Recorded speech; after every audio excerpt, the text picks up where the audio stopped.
My family cut contact with me for 9 years because of a lie. Now it's my turn for revenge. My cousin accused me of something I didn't do, and my family were so disgusted by me that they cut contact. I just feel so lost on what to do. I grew up in what was probably the most normal of normal households. My parents worked a lot, but still managed to care for me and my 3 older sisters. We were never super close as a family, but never had any issues either. The same goes for my extended family. They always lived a few hours away, but we saw each other during summer holidays or Christmas and always got along great. But when we got older we naturally grew apart as everyone had their own lives. I'm 31 now. In 2014, when I was 22 and attending uni, I got a phone call from my mother that turned my life upside down. I remember I didn't even answer at first, because I was gaming with friends. But she called again immediately after the first call. This was an unwritten rule in the family. If you call twice like that, it's important. Like someone died important. So when she called again, I excused myself and answered, only to hear chaos in the other end. Like people were arguing. But when my mom realized I had answered, it sounded like she went to another room and closed the door. I just asked what was going on and I heard she was crying. My memory of this conversation is a bit blurry, but she basically asked me if I had something to confess to regarding Eve. Eve is my cousin on my mom's side and is 7 years younger than me, 15 at the time. At that point, I hadn't even seen Eve for several years. I just said no and asked what this is about.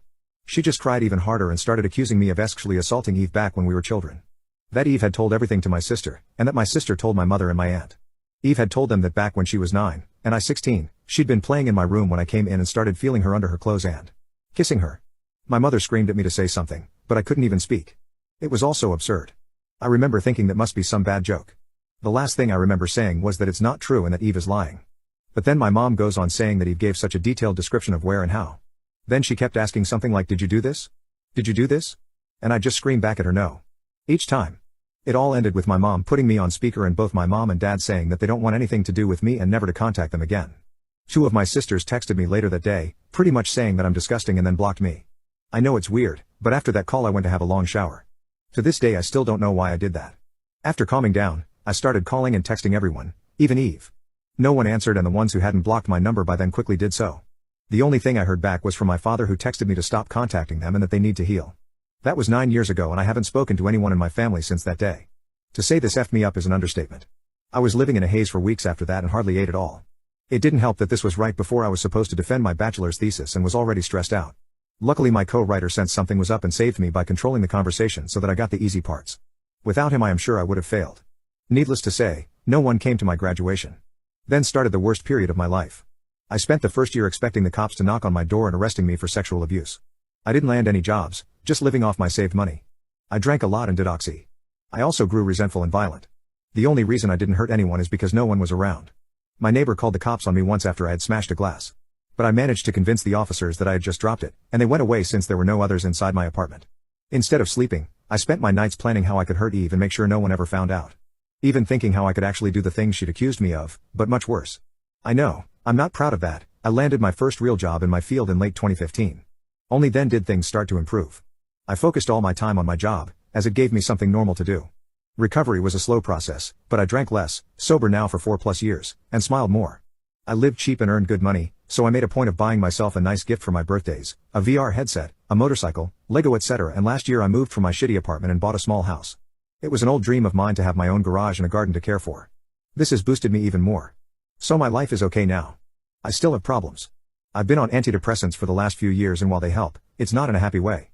They simply remove the dark thoughts and replace them with dead ones. My trust in other people is close to non-existent. I've tried dating, but only been on 2 dates with 2 different women. It's really hard to speak like a normal person when it comes down to it. And what would I tell a potential partner when she asked about my family? Oh, you know they accused me of a heinous crime and we're not talking anymore. But I didn't do it, I swear. My field is very male-dominated, so the only woman I really speak to is my therapist, who I like a lot. If this text was difficult to follow, I apologize. I'm not good with words on the best of days, and I started rambling a bit when it all came back to me. It's already getting long so I will fast forward to my current issue. A few days ago, I received a text from my mother. It felt unreal and I was scared to open it at first, so I just stared at the notification. For hours before opening it. Yesterday, another text followed. Translated, they basically say, Text 1, "Hi, it's been so long since we talked. We miss you and want to know how you're doing." Here she writes a long text about my sisters and how my nieces and nephews are getting big. I didn't even know I was an uncle. Know that we love you and always will.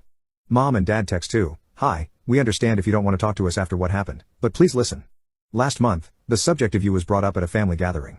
During this, Eve was downplaying everything that had happened to her. It got so awkward that she finally admitted that nothing happened and that she probably just dreamt it. We were all appalled by this. When we last spoke, we wanted to protect Eve and did the only thing we thought we could do. We know that's not excusing how you were treated. What Eve did was wrong and we're all angry at her. We have called everyone that knew and told them the truth. We all want to speak with you and your sisters want you to meet their families. Please write back if you can find it in you to forgive us. Mom and Dad. So yeah. That's my situation right now. I haven't answered, but they no doubt know I've seen it. Truth be told, I'm seething. So many old, SHT memories are now stirring again. I don't want to forgive them and I wouldn't trust myself to be in the same room as them right now. Part of me wants to call my family and unleash everything on them, to guilt them with everything I went through until they all hit their rock bottom. Then dedicate my life to making my cousin's life as miserable as possible. The other part wants to ignore them and continue with my okayish life with my motorcycle and my garden to keep me company. I don't have any friends. The only people I speak to are my coworkers, but we're not really close.